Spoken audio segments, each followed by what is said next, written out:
My name's Wolfgang Goerlich.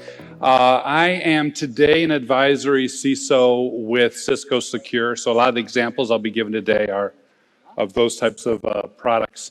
But like 10 years ago, maybe more, I built one of the first DevOps teams. So if you know CAMS, this was like big C, little every other letter, right? It was mostly around the culture.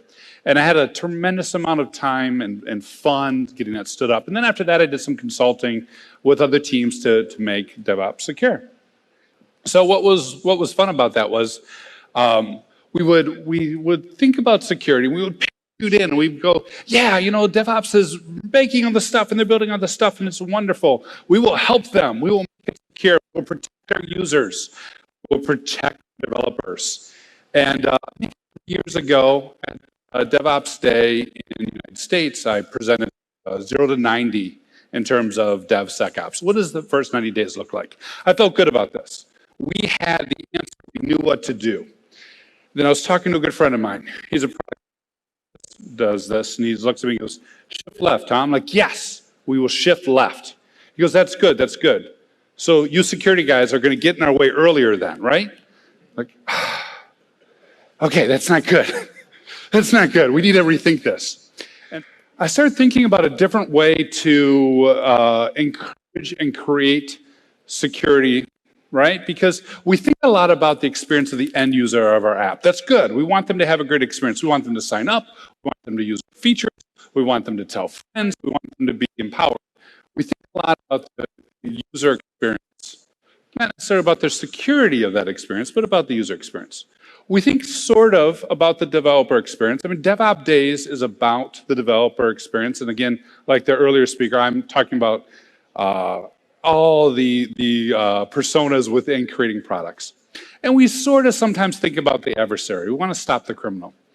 But I think every single piece of implementation that we put in place is effectively creating an experience. And we need to get a better handle on what that experience is.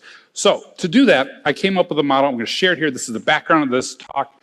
Don't need to memorize it, but it's effectively very simple, right? It's the path they take. Users, our DevOps professionals, our adversaries.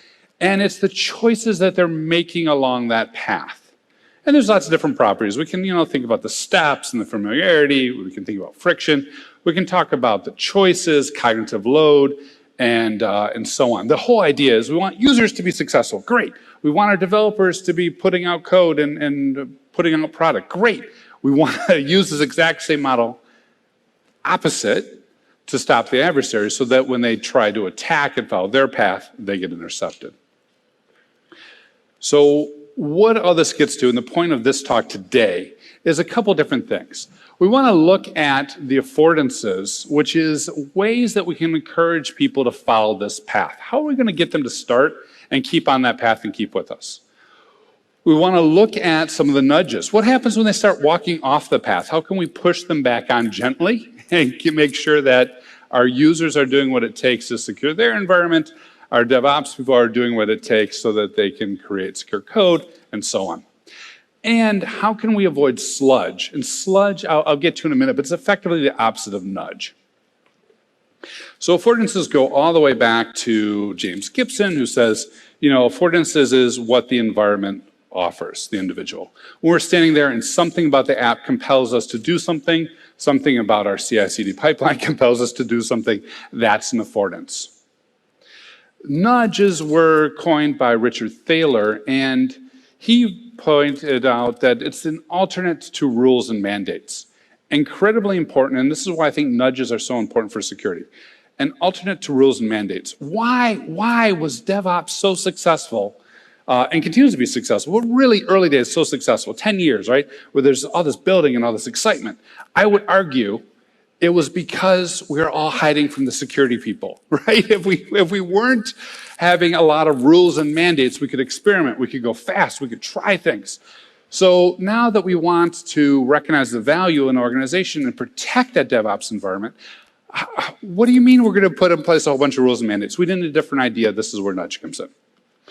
Sludge is what happens when we're walking down that path as a developer to build code, or we're walking down that path as a user to use what we built. It's the friction, it's the uneasiness, it's what slows us down. Thaler also coined this term, and he said two things. Two things are the source of sludge. And I'm going to argue with both, but I'm going to argue with the last one first. Bad intentions. He says bad intentions cause sludge. I don't think that's the case.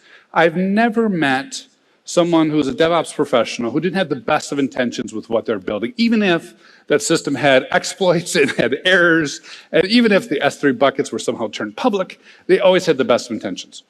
Likewise, a lot of the security problems we face today are because our security professionals have the very best intentions. They just want to bury everything in rules and mandates. So I'm going to start with the assumption of good intent. And then we need to think about what that path looks like. Lots of ways to do that. Process analysis, journey mapping, wayfinding, a whole bunch of different ways. I'm not going to belabor that point. I will tell you one quick story about wayfinding I thought was interesting. One of our design researchers shared the story with me. We're testing out a new feature for our users. And they're like, all right, you see the screen? They're like, yes. Okay, now we want you to do this. And 100% success rate, 100%. Awesome. Everyone could follow it. We thought our wayfinding was the best. And then our design researcher was like, you know what? We start like at step 2, though. What happens if we start at like step 1, like right at the beginning when they're logging in at their desktop? Suddenly that 100% dropped quite a bit. It wasn't so impressive, right? So wayfinding, where you even go to secure your systems, to secure your own applications, incredibly important. All right, I'm going to talk to 2 parts. What we build, step 1, focused on the end user, how we build it. Step 2, focused on the DevOps professional. And then I'll wrap this up and get you back on to the next talk. So when we think about affordances, there's a lot of fun ways to do affordances. And a lot of the examples, when we want someone to take a path, how do we make that path more fun? A really good way to do this came out of Stockholm a couple years back. Their goal was, security. Well, maybe not security, but health. If people go down the stairs, they're healthier. If they take the escalator, they're not.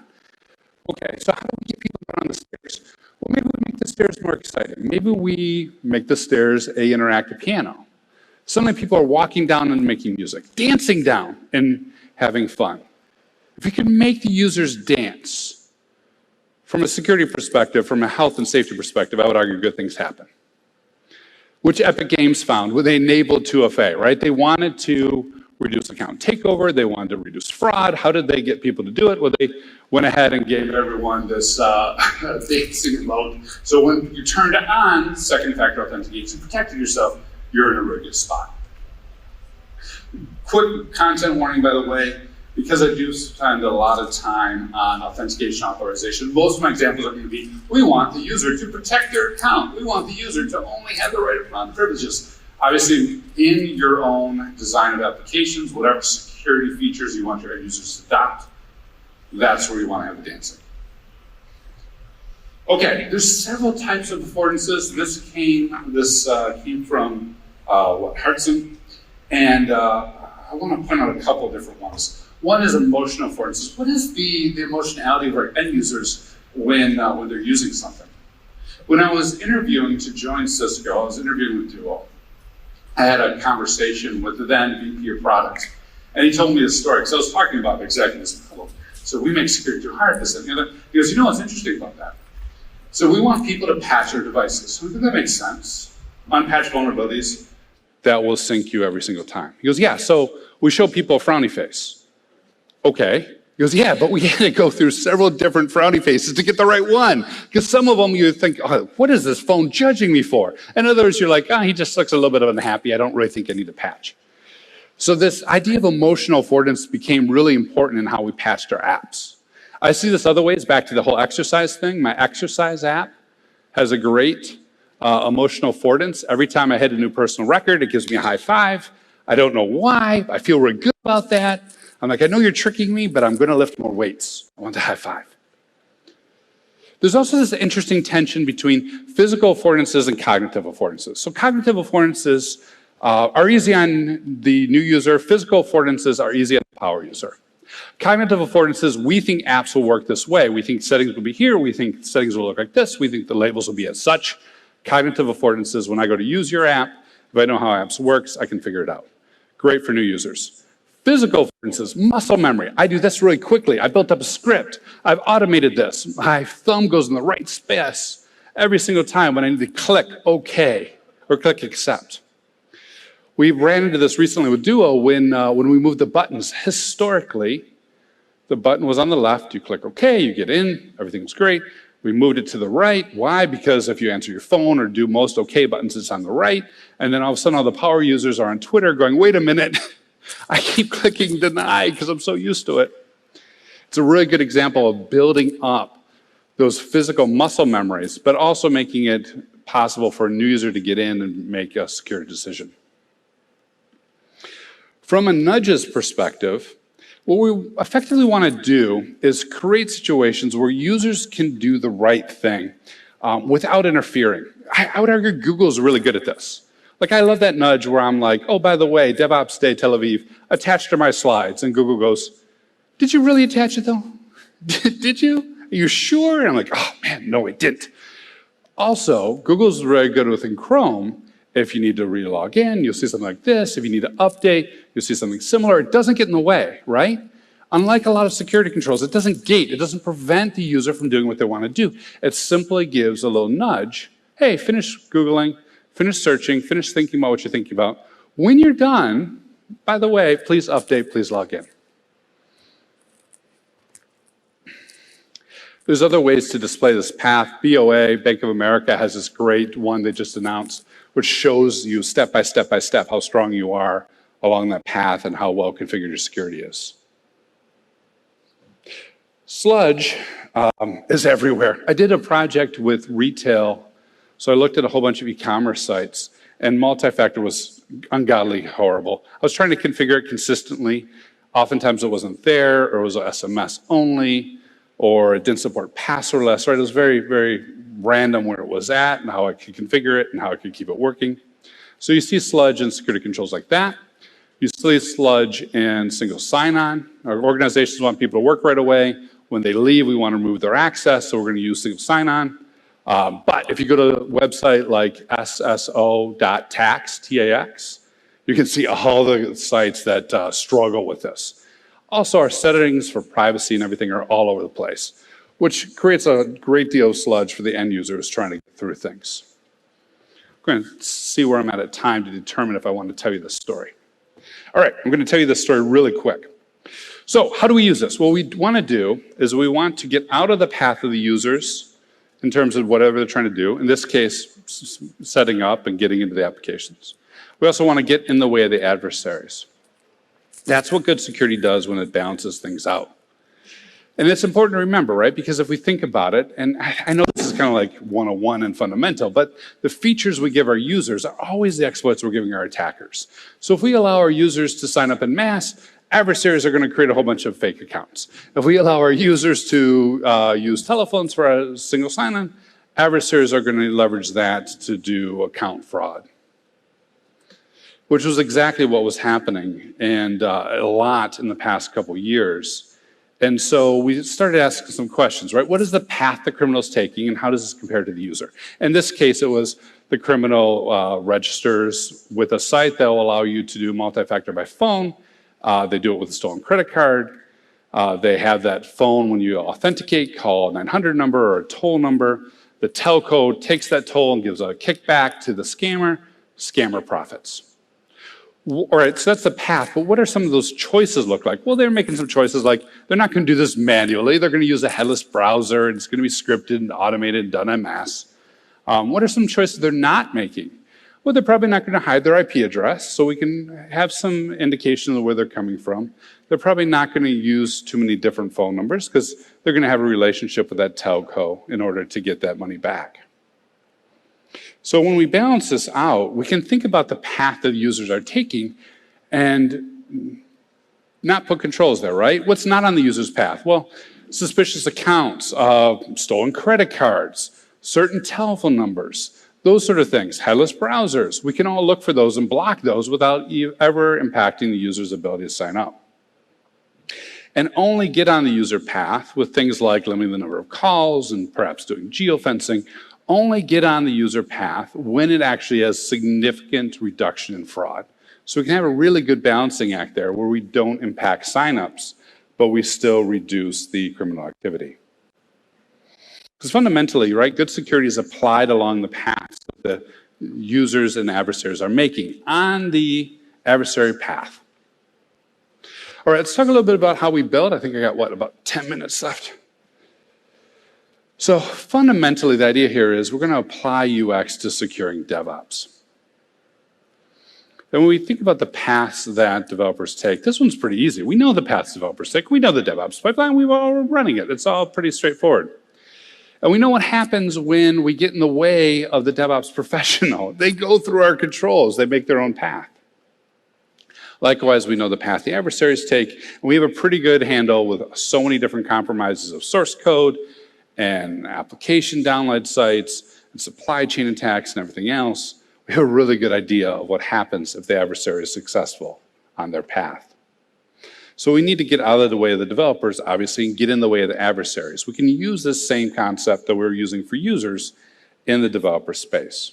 In terms of affordances, one of the first ones I want to point out is, historically, security people get very, very frustrated at certain things, especially if it's something we've seen forever and ever.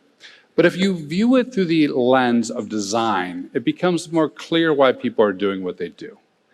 If you view, for example, people writing down their passwords as being a foolish thing, well, we'll give them security awareness. We will threaten them. We'll yell at them. We will scorn them. We will make them feel bad. We will send them all the frowny faces. However, if you think about that as a design issue, effectively they're creating their own affordance, right? It's a cognitive affordance that they're doing to write down all the passwords for the various instances that they need to connect to and the various service accounts and so on. And if it's a cognitive affordance, we can start thinking about how to meet that need in a better way that is on their path for code and it's still in the way of the adversary, such as, of course, password managers and password vaulting. A lot of other different ways to use this. RBAC, hey, I'm a new developer on the team. Give me access to pre-prod and my instances that support this, the microservices that support this. JIT, I worked with a team and I love this model. They had a rotating on-call schedule. Okay, we all do. Or on-call for a week. Okay, that makes sense. When their on-call started, they were automatically removed from all their day-to-day responsibilities.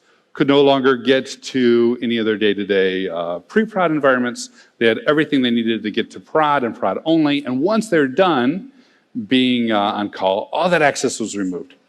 Really good affordance because you knew, here's what I'm working on, here's what I can do. And once I'm no longer working on it, all that access was removed and the risk was resolved. So fundamentally, what we need to think about is, from a design perspective, we got all these needs of the DevOps professional. And if we match those needs and meet those needs with security design affordances, we can be assured that we're going to have a secure DevOps environment, right? With very little friction. There's going to be good alignment. People are going to have what they need. They're not going to use a sticky note if they got a password vault. If we don't, if there's a mismatch in the functional or cognitive or physical affordance, if there's a mismatch, something's not right, well, the developers are going to work around us creatively. They're going to work around that constraint to get code out. That's what they're supposed to do. That only makes sense. And of course, when users get creative, and users in this context, I mean DevOps professionals, when they get creative, they get dangerous because that's when we're creating situations that are outside of a secure path. From a nudge perspective, everything along this path we can rethink along terms of nudges. Smart choices, give me smart containers, give me updated VMs, give me things that are patched and ready. Okay, good. Choice architecture in terms of Richard Thaler. Good nudges to remind people what to do. Okay, give me a good checklist for threat modeling. Build the threat modeling into my system so that it works the way I expect it to. Good, good. Along this whole path, when there's vulnerabilities or whatnot, don't gate. Throw an alert, let us know about it, but don't get in the way. Think about it again more like Google. From a sludge perspective, I think we all know where all the sludge comes from, right? As a security professional, I see all those lines of code, and I want to scan all those lines of code. And then I want to create a bunch of tickets that my DevOps pros will patch, which is an absolute terrible thing. Richard Thaler calls this useless clutter sludge, right? All the error messages, all the tickets, all the prompts, everything that we throw in the way of just trying to get code out to production. Now, I mentioned I was going to argue with Thaler's origins of sludge. I already talked about I want to assume good attention. I want to talk about friction. Obviously, friction, rumble strips, speed bumps in the road, in the path, bad things. But we can also think about them on the side of the road, on the side of the path. Think about them in ways that only interfere when people start driving off the path. Think about friction as ways to prevent those car crashes. I think the key takeaway I would leave you with in terms of friction is good friction is a natural consequence of poor security behaviors. But when we're doing things the right way, when we're following the path, we're in a good spot, and that friction is greatly reduced. As we get farther off the path and incur additional risk, security risk to our production apps, that's where we want to increase the friction. It doesn't always mean remove steps, right? So, bad friction is not necessarily fewer steps per se, but it's fewer perception of friction. And that, of course, can lead into some interesting design outcomes as well. There is, of course, a lot of real sludge out there. So how do we find that sludge? We look for developers who are working around. We look for developers who are not compliant. And whenever we find situations where there are workarounds or low compliance rates, instead of hammering it with rules and mandates, we take that as an opportunity to revisit the affordances and revisit the nudges and recontextualize how we're applying our security controls. Which leads to kind of a weird idea, right? I mean, obviously, good security is as much security as in the way of the criminal as possible. Obviously, that's what we want. That's the goal. But when we think about security in terms of securing the DevOps pipeline, securing the momentum, providing affordances and nudges, reducing sludge, it leads to kind of a contradictory thought, which is this: good security effectively is as little security as possible. As much needed to reduce fraud, as much as needed to protect our applications, as much as needed to protect the organization, but as little as possible in the way of getting work done. All right, so couple closing thoughts, and I'll get it to the next speaker. This is the model I was talking about. I've been exploring this model in a bunch of different domains, in a bunch of different ways. If you head up my website and you're interested in some of the psychological research behind this, from a UI, UX, and cognitive approach, from a psychology approach, feel free to look at that. And if you know anything, you're like, oh, by the way, you should think, please contact me. I would love to hear about it. We want to preserve usability. We want to preserve developers' production. We want to stop the adversaries. We can do that using the path, right, which can be determined by behavior or journey mappings. We can do that by applying controls along that path, which can be determined by something like building security and maturity model, BSIM, which has a lot of controls and ways to mature those controls. We want to focus in on reducing steps and choices to simplify and clarify the way the DevOps professional is working in terms of securing that environment.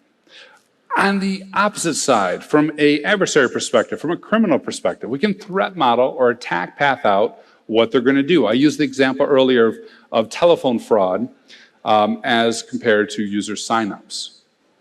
And with that path, we can map it to things like the MITRE ATT&CK framework or common tactics that are known, and look at ways we can increase steps and increase choices to complicate and confound the experience of the adversary. If you raise up the difficulty level to compromise an environment, adversaries will quit, adversaries will go away, and the success rate of criminals will go down significantly. Lots of research into this, including, of course, the Verizon Data Breach Report.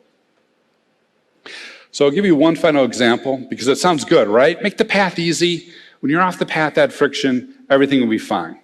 So in my day job, I'm a big proponent for zero trust. So whenever I access the applications, I'm going through Cisco zero trust configuration, which means when I'm at my study, when I'm at home, I can get to everything very, very quickly. And when there's something not right, like it doesn't look like me, or it's off hours, or it's across the world, we'll get in the way, right? We'll get in the way and make sure that we reassert trust and it really is Wolf. So as I'm entering the country recently, I needed a negative COVID test. Obviously, pandemic makes sense. And I'd had one. I needed my PCR results. Now, I had set up a password for this. My wife, who constantly mocks my overvigilance of security, probably set hers up with like the dog's name or something. I don't know what her password was, but she knew it. And that was impressive to me because I did not know mine. Mine was like 32 characters long. It's cool. I have a password manager. Again, affordances. I'm not going to write it down. I have no idea. But when I went to log into my password manager, I was like, wait a minute. Wolf, you're normally in the United States. Is that really you? So it asked me to log in. Okay, that's fine. It asked me to do MFA. Great. I love MFA. Let's do multi-factor. But my multi-factor has a policy that says if your device is out of date, thou shalt not pass. I mentioned that earlier, right? That's sort of like gentle nudge that reminds people to update their environment. Except for when that gentle nudge is already part of the system deciding that I'm probably not me. And I'd been so busy leading up to this event that I had not patched my MacBook. It needed an update, which means I got a great warning message, which just a couple hours before my flight, which looked like something like this.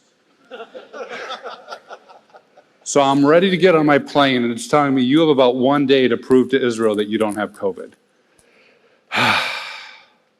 I'm here. Things worked out well at the end. I might have somewhat got creative and hacked my own security, but I'm here. Life is good. But I say this because what I love about DevOps is we fail and we try. We fail and we try. If we fall, we get back up. We see a problem, we fix it. We keep working forward. And I think security needs to adopt that same mindset. I think good security is a design problem, which means there's going to be lots of failure along the way, lots of learning lessons, and lots of opportunity to make the right path that the users are taking, that I was taking, the easy path. I'm at time. Thank you very much. I appreciate it.